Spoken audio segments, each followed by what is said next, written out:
Agora, esta história de querer entrar em Milão é atrevimento? É coragem?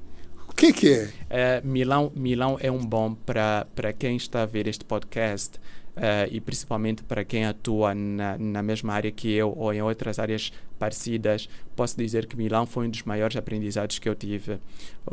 E respondo isto dizendo o seguinte: eu tive a oportunidade de fazer o Milão Fashion Week e fui o primeiro africano que fui aprovado, porque o sistema não permitia. O sistema é uma plataforma que visa, na altura em particular, que visa a exposição de trabalhos de designers italianos, que é para a sua promoção e pós-comercialização. E, portanto, é muito difícil eles conseguirem aceitar pessoas de fora, artistas de fora, porque não faz parte da base deles de negócio. Então, não diz é? aqui aos macaques como é que conseguiu quebrar essa barreira, sabendo, eu sei que tentou várias vezes até exaustão. Sim, mas eu tive ajuda na altura, porque eu fazia parte do projeto MFW, não é? Eu apresentava-me no MFW e o MFW... Maputo Fashion Week. Mozambique Fashion Week. Mozambique Sim. Fashion Week. E eles por si tinham as suas parcerias e dentro dessas parcerias eles conseguiram criar um projeto que visava trazer italianos para Moçambique para se apresentarem e, de certa forma, levarem moçambicanos para a Itália. O que acontece é que o inverso nem sempre é positivo, porque estamos a falar de duas plataformas completamente diferentes. Estamos a falar de trazer italianos com uma qualidade muito alta para apresentar em Moçambique e possivelmente de levar moçambicanos que não tenham a mesma qualidade para a Itália. São mercados diferentes, sim, com outro tipo de demanda.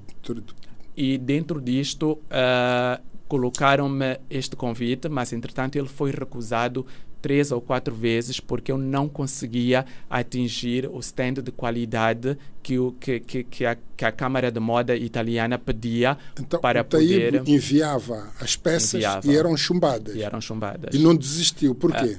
Eu, muito sinceramente, eu acho que eles também faziam de tudo que era para não abrirem esta porta, porque eles criaram esta parceria, mas depois as parcerias, não é? Elas por si próprias regem a partir de um acordo que tem lá tudo bem estabelecido. Se não consegue isto, não tem como, não se abre a porta. E pronto, mas nós fomos muito resilientes nesse sentido e as peças voltavam porque não tinham qualidade. Não tinham qualidade porque na altura eu nem sequer tinha os profissionais e todo o mecanismo para poder criar as peças como eu crio hoje em dia, não é?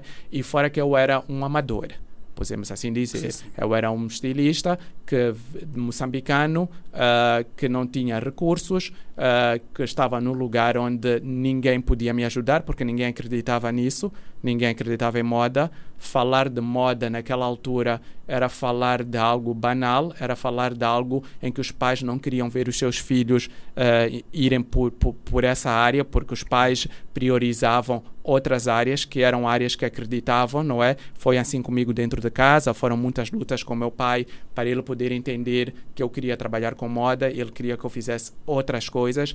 Então, imagina ter que pedir ajuda a milhares de pais que também não viam os seus filhos, não é?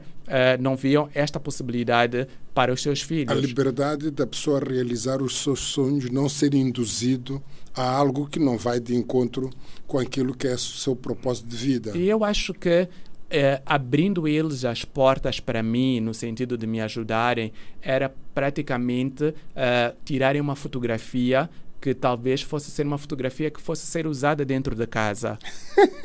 E não era isso que eles queriam.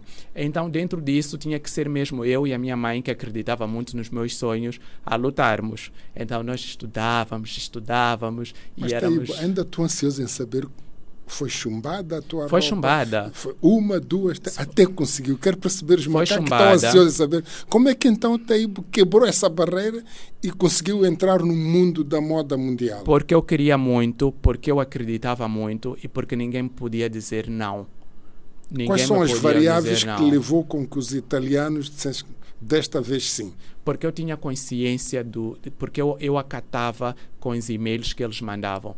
Quando eles mandavam os e-mails, eles eram específicos naquilo que não estava bem. Eles não só criticavam, eles criticavam de uma forma positiva, porque eles indicavam o que é que não estava bem e por que não era aprovado. E eu ia atrás de melhorar aquilo que eles iam dizendo que não estava bem, porque eu queria muito e eu tinha consciência de que aquilo ia ser muito bom para o meu futuro. Então, logicamente que na altura eu não tinha recursos, não tinha dinheiro, Daniel, para estar constantemente a investir em tecidos, em materiais, em costureiros, para poder fazer as coisas como eles achavam que tinha que ser feito. Mas eu acho que eu fui esperto porque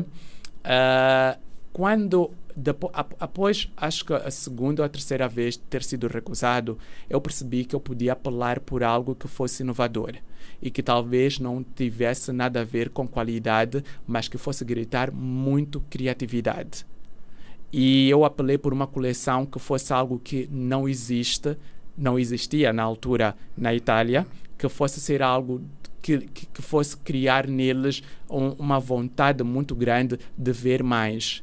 E eu lembro que eu trabalhei na altura com a capulana e misturei a capulana com os tecidos ocidentais, com a seda, e era uma altura que a capulana só era vista como um pano para ser amarrado para as cerimônias. A nossa capulana. A capulana é um produto moçambicano, uma peça moçambicana.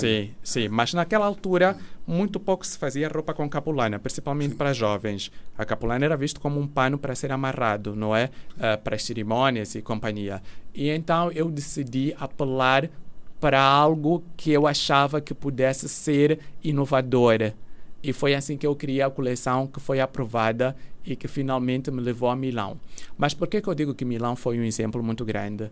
Porque ir a Milão naquela altura, sem recursos, foi algo positivo, porque eu carrego até hoje este privilégio de dizer que fui o primeiro africano, não é, a fazer a passarela da moda dona em Milão, mas as oportunidades que eu tive em Milão não me valeram muito, porque logo depois do desfile e do impacto que o desfile teve, começou tudo aquilo que realmente é a indústria da moda e que eu não sabia, porque eu achava que a indústria da moda eram estilistas, roupas e modelos.